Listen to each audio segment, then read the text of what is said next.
So I'm Sumith Kularatne, as I said, I'm the Executive VP of Research and Development on Target Laboratories. We are located in West Lafayette, Indiana, USA.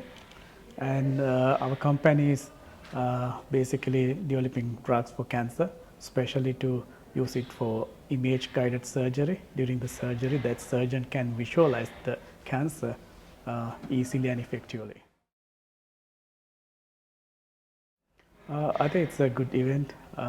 This is the first time I'm coming here, and I think this is the first edition of Global PHT.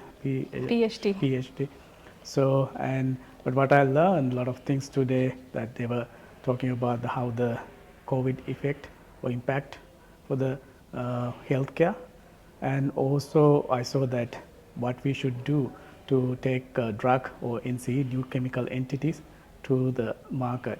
So I know that USA is in front of all those things, but India is pretty good at process chemistry and organic chemistry. So that's why we have a lot of manufacturing companies here.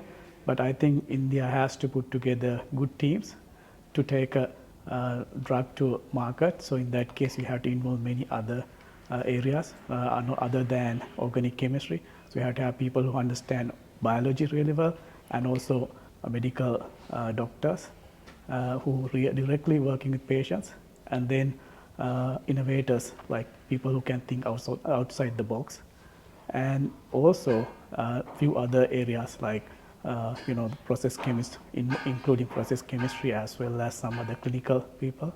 So if you put together a good team with under good leader who has a vision, so we can take another drug to or new molecule to FDA approval.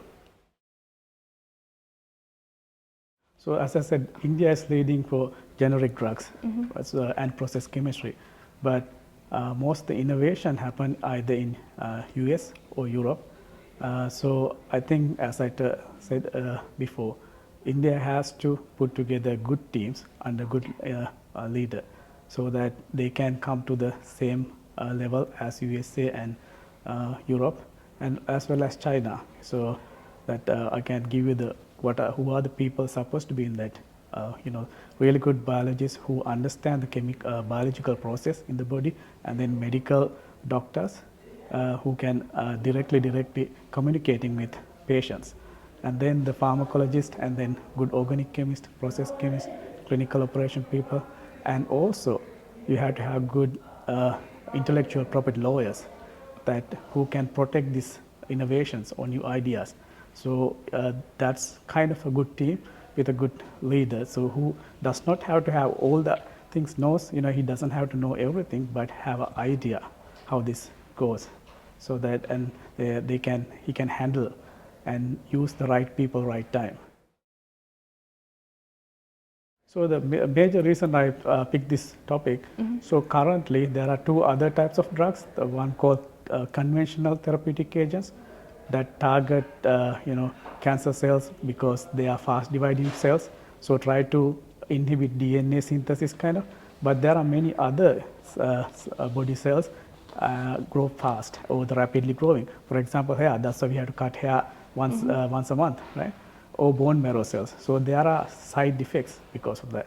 So what I'm presenting there, so we can target these drugs and get rid of off-targeted side effects.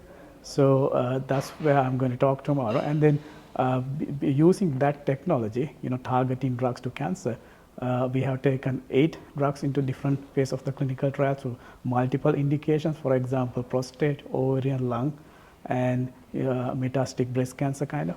And out of that, we have 3 FDA, our group I have involved in multiple good teams, and I am involved with 3 FDA approved drugs. So that's a blessing to have. First thing, anyone has to be open-minded, and humble to learn new things, and then you have to diversify yourself. If most people, if they are organic chemistry, they are just strictly focused to organic chemistry, synthesizing new molecules, but you have to learn other areas. For example, I started as an organic chemist or medicinal chemist, And then later I learned the cancer biology and pharmacology, kind of cell studies, animal studies, and then after that, all the rest of the IND enabling phase 1, phase 2, phase 3 clinical trials.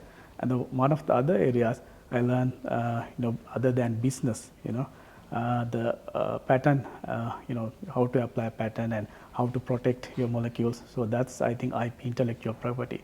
That's the area you should learn so that you can protect your ideas. And then I think that's kind of pretty much covered, that people have to willing to learn new areas, expand, even immunology, so that how their body work. So once you have basic degree, so it's anyone can after that learn anything. You don't have to go to a special, get another degree kind of. You can read and learn, and then learn with your experiences and with the job and kind of so. There are a few sources now. The internet is all around the world, so that you can access to anything, right? If you Google it, you can find anything. So Google or read many things. So new articles and new technologies, and then also attend to conference like this. So you bring different people with the different backgrounds. So you listen to other people and then learn from one another. And so first thing is open-minded, read, and go to conferences like this, and be open to discussions with others, and try to partner with others, because as human we cannot know everything, right? So there are many people talented in different areas. So I always use this good example. In USA we know that it's called American football. Yeah. So you have to have quarterback, and then you have offensive line who protect the quarterback, but rest of the receivers have to run their route. That means we all have a different job.